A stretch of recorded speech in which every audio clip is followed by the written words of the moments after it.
नमस्कार दोस्तों। बहुत बार ऐसा होता है कि ज्ञान के अभाव की वजह से गलत जानकारी को भी हम सही मान लेते हैं।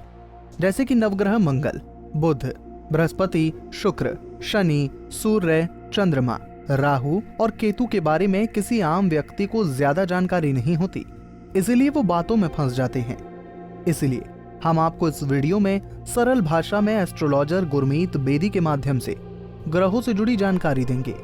इसलिए वीडियो को अंत तक जरूर देखें। बहुत से लोग जिनकी ज्योतिष पे आस्था है, लेकिन उनको ये मालूम नहीं होता कि उनकी कुंडली में ग्रह किस स्थिति में है। क्या उनकी कुंडली में ग्रह साउंड हैं, क्या उनकी कुंडली में कोई ग्रह कमजोर है। और जब उनको अपनी कुंडली में अपने ग्रहों का पता नहीं होता तो स्वाभाविक रूप से वे तथाकथित ज्योतिषियों द्वारा ठगे जाते हैं, बाबाओं द्वारा ठगे जाते हैं और ऐसे ऐसे उपाय कर बैठते हैं जिनकी कुंडली में उन ग्रहों को जरूरत नहीं होती। मैं कुंडली टीवी के दर्शकों को ये बताना चाहूँगा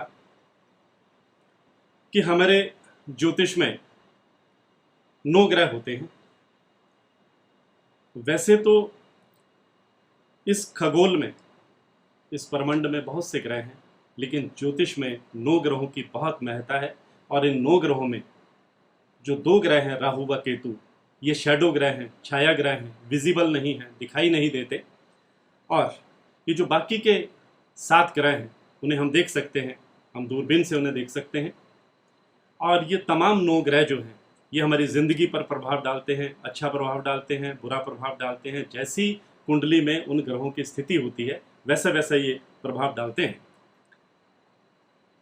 मैं 9 ग्रहों के बारे में आपको क्रमवार बताना चाहूँगा और आप अपनी कुंडली में जान सकते हैं कि ये ग्रह मेरी कुंडली में किस स्थिति में है।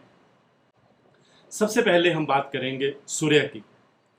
सूर्य को आत्मा का कारक माना गया है, कुंडली में से पिता का दर्जा प्राप्त है। ये प्रकाश और ऊर्जा का प्रतीक है। अगर कुंडली में सूर्य मजबूत है तो हमें एक बहुत अच्छी पोजीशन पर ले जाता है। हम सरकारी नौकरी में बहुत अच्छी पोजीशन पर जाते हैं, अगर राजनीति में हैं तो भी हमें बहुत ऊंचाइयां देता है, हमें समाज में यश व सम्मान प्रदान करता है। मैं ये भी बताना चाहूँगा कि सिंह राशि सूर्य की अपनी राशि होती है। ये मेष राशि में उच्च के होते हैं, तुला राशि में नीच के होते हैं और अपनी इसी शुभ और अशुभ स्थिति के मुताबिक ये व्यक्ति पर अपना प्रभाव डालते हैं। अगर अशुभ स्थिति में है तो पिता के लिए भी कोई ना कोई कठिनाई रहती है, कारोबार में कोई ना कोई कठिनाई आने लगती है। और अगर शुभ हैं तो हमें हर तरफ से बुलंदी हासिल होती है। सूर्य के बाद बात करते हैं हम चंद्रमा की। जो चंद्र ग्रह है हमारी मनोभावनाओं का प्रतीक है, हमारे मन का कारक है।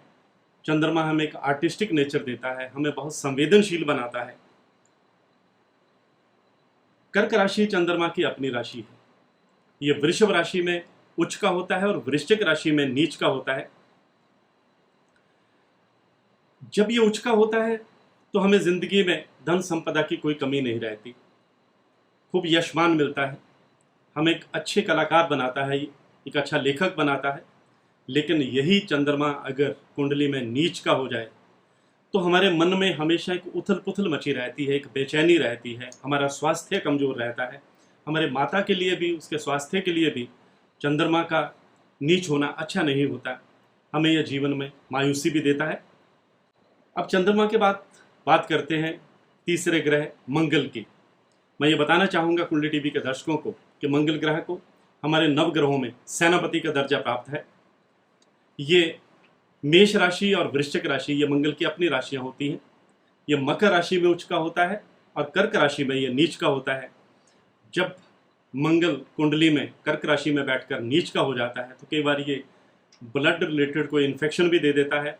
हम जल्दी क्रोध में आ जाते हैं, हमारा जो स्वभाव है उसे गुस्सैल बना देता है। हम कई बार बेवजह अपना आपा खोने लगते हैं, कई बार हम आपराधिक कार्यों में भी संलिप्त हो जाते हैं। लेकिन अगर मंगल उच्च का है, अपनी राशि में बैठा है, तो ये जीवन में हमें बहुत बुलंदी देता है, हमें एक कुशल प्रशासक बनाता है, हमें एक मजबूत नेता बनाता है, हमें एक अच्छा समाज सेवी बनाता है।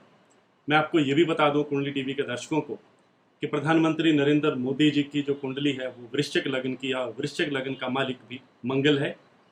मैं कुंडली टीवी के दर्शकों को ये भी बताना चाहूँगा कि मंगल ग्रह अगर प्रथम भाव में बैठा है, चतुर्थ भाव में बैठा है, सप्तम भाव में बैठा है, अष्टम भाव में बैठा है या 12वें भाव में बैठा है तो व्यक्ति की कुंडली मंगलिक हो जाती है। यानी मंगल इन भावों में बैठकर हमें मांगलिक बना देता है। और मंगल के बाद आप बात करते हैं बुध ग्रह की। इसे ग्रहों में राजकुमार कहा जाता है। बुध ग्रह हमारी वाणी का प्रतीक है, ये हमारे बिजनेस का प्रतीक है, ये लेखन का प्रतीक है। ये जो बुध ग्रह है हमें एक अच्छा मीडिया कर्मी बनाता है, एक अच्छा लेखक बनाता है, एक अच्छा पत्रकार बनाता है, एक अच्छा संपादक बनाता है, एक अच्छा अकाउंटेंट बनाता है हमें, और एक अच्छा व्यवहार कुशल सेल्समैन बनाता है, हमें बहुत अच्छा व्यापारी भी बनाता है।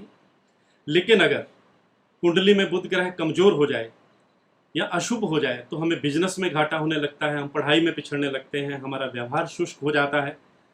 मैं ये बताना चाहूँगा कि मिथुन राशि और कन्या राशि ये बुध की अपनी राशि है। कन्या राशि में ये उच्च का होता है और मीन राशि में ये नीच के हो जाते हैं। और बुध के बाद अब बात करते हैं देवगुरु बृहस्पति की, जिन्हें नवग्रहों में गुरु का दर्जा प्राप्त है।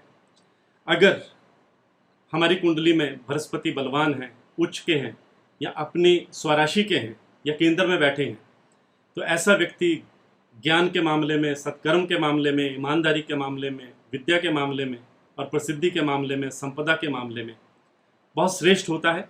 लेकिन यही गुरु अगर कमजोर हो जाएं तो इंसान का जीवन कई बार संकटपूर्ण हो जाता है। खासकर वैवाहिक जीवन के लिए जो है वो बृहस्पति ग्रह का मजबूत होना बहुत जरूरी है।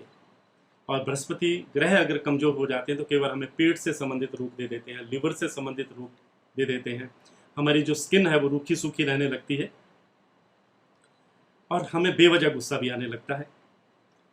देवगुरु बृहस्पति के बाद बात करते हैं शुक्र ग्रह की। शुक्र ग्रह एक महत्वपूर्ण ग्रह है। ये वृषभ और तुला राशि के स्वामी हैं। मीन राशि में उच्च के होते हैं, कन्या राशि में ये नीच के हो जाते हैं।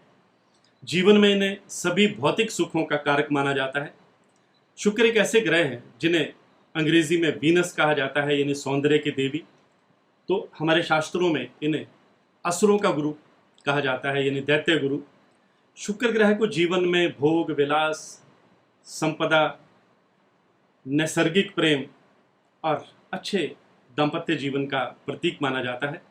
अगर कुंडली में शुक्र ग्रह की पोजीशन बढ़िया है, मजबूत है, तो जीवन में धन, संपदा, ऐश्वर्य, विलासता की कोई कमी नहीं रहती।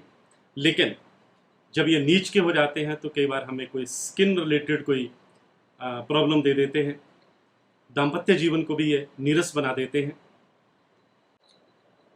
शुक्र ग्रह के बाद हम बात करते हैं शनि ग्रह की। अगर किसी ग्रह के नाम पे हम सबसे ज़्यादा घबराते हैं या चिंतित होते हैं तो वह है शनि ग्रह। लोग भयभीत हो जाते हैं इस ग्रह का नाम सुनकर। मैं कुंडली टीवी के दर्शकों को ये बताना चाहूँगा कि शनि ग्रह जो है वो ज्योतिष में इन्हें न्याय का कारक माना जाता है, इन्हें न्याय का देवता कहा जाता है और ये व्यक्ति को उसके कर्मों के आधार पर फल देते हैं। अगर कोई व्यक्ति अच्छे कर्म करता है तो उसे इसी जीवन में अच्छा फल देते हैं। अगर कोई व्यक्ति बुरे कर्मों में लिप्त हो जाता है तो शनिदेव इसी जन्म में उसे बुरे कर्मों का दंड भी देते हैं। शनिदेव जितना कष्ट देते हैं उतना ही मालामाल और सुखी भी बनाते हैं। यही वजह है कि अगर किसी पर शनि की बुरी दृष्टि पड़ी हो तो उसके बनते हुए काम बिगड़ने लगते हैं। अगर शुभ दृष्टि पड़ी हो तो बिगड़ते हुए काम भी संवरने लगते हैं। मैं ये बताना चाहूँगा कि कुंभ और मकर ये शनिदेव की अपनी राशियां हैं। ये तुला राशि में उच्च के होते हैं, मेष राशि में ये नीच के होते हैं। और अब अगली राशि की 8वीं राशि की बात करते हैं तो वह है राहु की। जैसे कि मैंने पहले ही आपको बताया कि राहु एक शैडो ग्रह है, ये छाया ग्रह है, ये विजिबल नहीं है, ये किसी भी राशि के स्वामी नहीं है। लेकिन ये मिथुन राशि में उच्च के होते हैं, धनु राशि में ये नीच के होते हैं। वैसे तो राहु को एक क्रूर ग्रह माना गया है, लेकिन अगर ये किसी पर मेहरबान हो जाए या कुंडली में अच्छी पोजीशन पे हो तो व्यक्ति राजनीति के क्षेत्र में भी बहुत सफलता हासिल करता है। या राहु हमें एक सफल कूटनीतिज्ञ, एक बढ़िया डिप्लोमेट बनाते हैं। हमें अचानक और अचंभित करने वाली सफलताएं भी राहु ग्रह ही प्रदान करते हैं। जबकि अगर कुंडली में राहु ग्रह अशुभ स्थिति में है तो हमारे जीवन को संघर्षपूर्ण बना देते हैं, हमें जो शुभ फल मिलने हैं उनमें कमी कर देते हैं, हमें मेहनत का पूरा फल नहीं मिलता। और इस ग्रह की ताकत का और क्रूरता का अंदाज़ा इसी बात से लगाया जा सकता है कि राहु ऐसे ग्रह हैं जो सूर्य को भी ग्रहण लगा देते हैं। और अंत में बात करते हैं केतु ग्रह की। राहु की तरह ये भी एक शैडो ग्रह हैं, छाया ग्रह हैं और स्वभाव से पाप ग्रह भी हैं। ये धनु राशि में उच्च के होते हैं, मिथुन राशि में नीच के होते हैं, इनकी अपनी कोई राशि नहीं होती। अगर कुंडली में केतु अशुभ स्थिति में है तो जीवन में कई तरह के संकट छाए रहते हैं, लेकिन अगर केतु शुभ स्थिति में है तो हमें ऊंचाइयों पर ले जाते हैं। मैं ये भी बताना चाहूँगा कि अगर कुंडली में केतु उच्च के हैं, अनुकूल स्थिति में है, तो हमें अध्यात्म के क्षेत्र में भी बहुत ऊंचाइयां देते हैं, बहुत सफलताएं दिलाते हैं।